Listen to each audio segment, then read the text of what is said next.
Most of us feel trapped within the limited roles that the world expects us to play. We are instantly attracted to those who are more fluid, more ambiguous, than we are, those who create their own persona. Dandies excite us because they cannot be categorized, and hint at a freedom we want for ourselves. They play with masculinity and femininity. They fashion their own physical image, which is always startling. They are mysterious and elusive.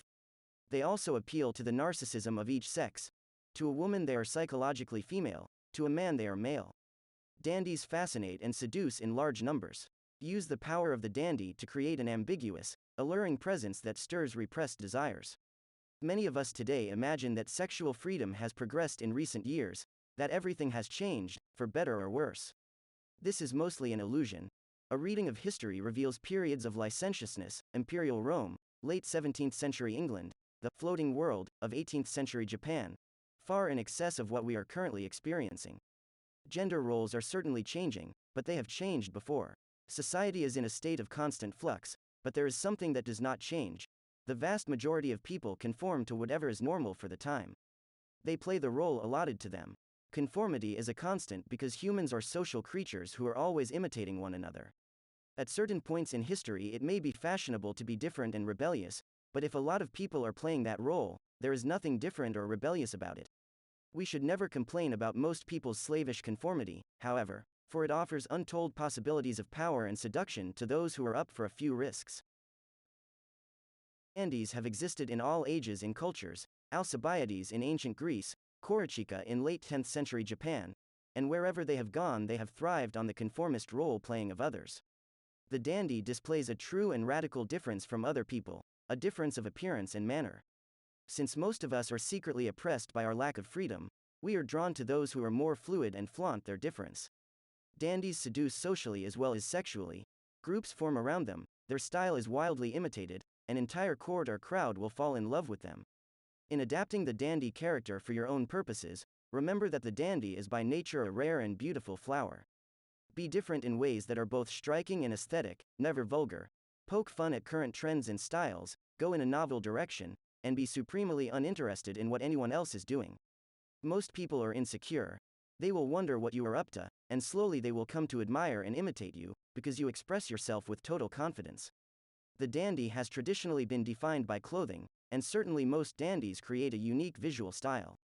Beau Brummel, the most famous dandy of all, would spend hours on his toilette, particularly the inimitably styled knot in his necktie, for which he was famous throughout early 19th century England. But a dandy's style cannot be obvious, for dandies are subtle, and never try hard for attention, attention comes to them. The person whose clothes are flagrantly different has little imagination or taste. Dandies show their difference in the little touches that mark their disdain for convention.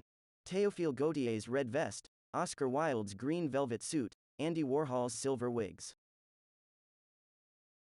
The great English Prime Minister Benjamin Disraeli had two magnificent canes, one for morning, one for evening. At noon he would change canes, no matter where he was. The female dandy works similarly. She may adopt male clothing, say, but if she does, a touch here or there will set her truly apart. No man ever dressed quite like George Sand. The overtall hat, the riding boots worn on the streets of Paris, made her a sight to behold. Remember, there must be a reference point. If your visual style is totally unfamiliar, people will think you at best an obvious attention getter, at worst crazy. Instead, create your own fashion sense by adapting and altering prevailing styles to make yourself an object of fascination. Do this right and you will be wildly imitated.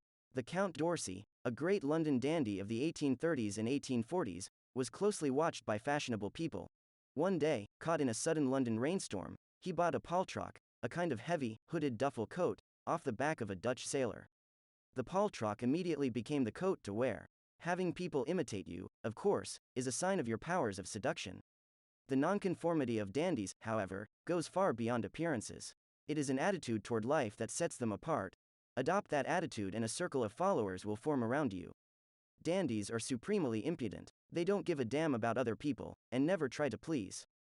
In the court of Louis XIV, the writer Le Bruyère noticed that courtiers who tried hard to please were invariably on the way down.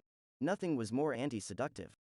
As Barbie d'Aurevilly wrote, dandies please women by displeasing them. Impudence was fundamental to the appeal of Oscar Wilde. In a London theatre one night, after the first performance of one of Wilde's plays, The ecstatic audience yelled for the author to appear on stage. Wilde made them wait and wait, then finally emerged, smoking a cigarette and wearing an expression of total disdain. It may be bad manners to appear here smoking, but it is far worse to disturb me when I am smoking, he scolded his fans. The Count d'Orsay was equally impudent. At a London club one night, a Rothschild who was notoriously cheap accidentally dropped a gold coin on the floor, then bent down to look for it.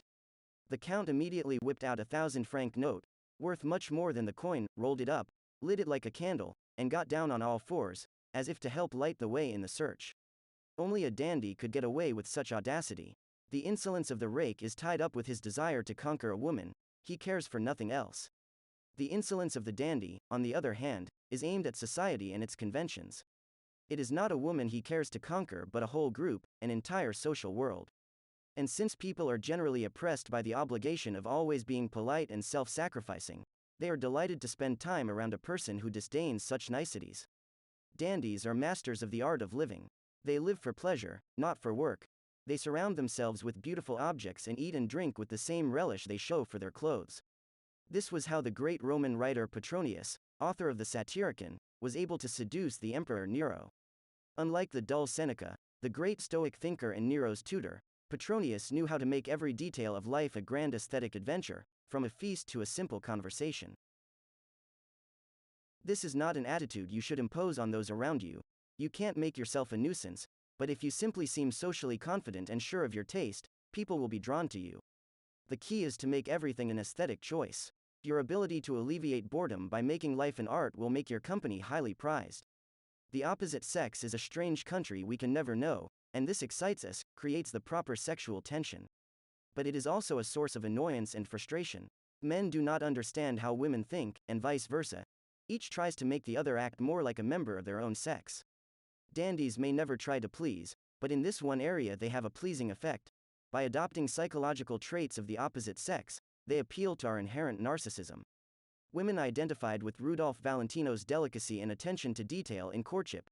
Men identified with Lou Andreas Salome's lack of interest in commitment. In the Heian court of 11th century Japan, Sei Shonagon, the writer of the Pillow Book, was powerfully seductive for men, especially literary types.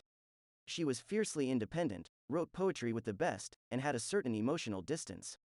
Men wanted more from her than just to be her friend or companion, as if she were another man. Charmed by her empathy for male psychology, they fell in love with her. This kind of mental transvestism, the ability to enter the spirit of the opposite sex, adapt to their way of thinking, mirror their tastes and attitudes, can be a key element in seduction. It is a way of mesmerizing your victim. According to Freud, the human libido is essentially bisexual. Most people are in some way attracted to people of their own sex, but social constraints, varying with culture and historical period, repress these impulses. The dandy represents a release from such constraints. In several of Shakespeare's plays, a young girl, back then, the female roles in the theater were actually played by male actors, has to go into disguise and dresses up as a boy, eliciting all kinds of sexual interest from men, who later are delighted to find out that the boy is actually a girl. Think, for example, of Rosalind in As You Like It. Entertainers such as Josephine Baker, known as the Chocolate Dandy, and Marlene Dietrich would dress up as men in their acts, making themselves wildly popular among men. Meanwhile, the slightly feminized male, the pretty boy, has always been seductive to women. Valentino embodied this quality. Elvis Presley had feminine features, the face, the hips, wore frilly pink shirts and eye makeup, and attracted the attention of women early on.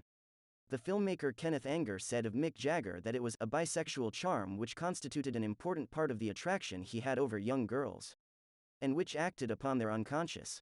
In Western culture for centuries, in fact, feminine beauty has been far more fetishized than male beauty, so it is understandable that a feminine-looking face like that of Montgomery Clift would have more seductive power than that of John Wayne. The dandy figure has a place in politics as well.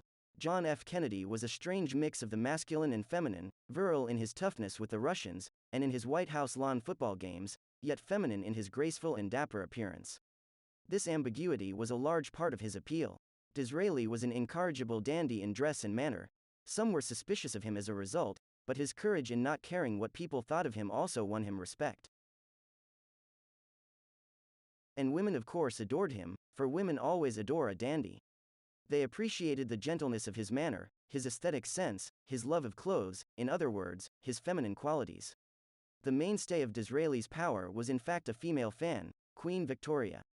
Do not be misled by the surface disapproval your dandy pose may elicit. Society may publicize its distrust of androgyny. In Christian theology, Satan is often represented as androgynous, but this conceals its fascination. What is most seductive is often what is most repressed. Learn a playful dandyism and you will become the magnet for people's dark, unrealized yearnings. The key to such power is ambiguity. In a society where the roles everyone plays are obvious, the refusal to conform to any standard will excite interest. Be both masculine and feminine, impudent and charming, subtle and outrageous. Let other people worry about being socially acceptable. Those types are a dime a dozen, and you are after a power greater than they can imagine. The dandy's strength, but also the dandy's problem, is that he or she often works through transgressive feelings relating to sex roles. Although this activity is highly charged and seductive, it is also dangerous, since it touches on a source of great anxiety and insecurity. The greater dangers will often come from your own sex. Valentino had immense appeal for women, but men hated him. He was constantly dogged with accusations of being perversely unmasculine, and this caused him great pain. Salome was equally disliked by women. Nietzsche's sister, and perhaps his closest friend, considered her an evil witch, and led a virulent campaign against her in the press long after the philosopher's death. There is little to be done in the face of resentment like this. Some dandies try to fight the image they themselves have created, but this is unwise. To prove his masculinity, Valentino would engage in a boxing match, anything to prove his masculinity. He wound up looking only desperate. Better to accept society's occasional gibes with grace and insolence. After all, the dandy's charm is that they don't really care what people think of them. That is how Andy Warhol played the game. When people tired of his antics or some scandal erupted, instead of trying to defend himself, he would simply move on to some new image, decadent bohemian, high society portraitist, etc., as if to say, with a hint of disdain, that the problem lay not with him but with other people's attention span. Another danger for the dandy is the fact that insolence has its limits. Beau Brummel prided himself on two things: his trimness of figure and his acerbic wit. His main social patron was the Prince of Wales, who, in later years, grew plump. One night at dinner, the prince rang for the butler, and Brummel snidely remarked, "Do ring, Big Ben." The prince did not appreciate the joke, had Brummel shown out, and never spoke to him again. Without royal patronage, Brummel fell into poverty and madness. Even a dandy, then, must measure out his impudence. A true dandy knows the difference between a theatrically staged teasing of the powerful and a remark that will truly hurt, offend, or insult. It is particularly important to avoid insulting those in a position to injure you. In fact, the pose may work best for those who can afford to offend, artists, bohemians, etc. In the work world, you will probably have to modify and tone down your dandy image.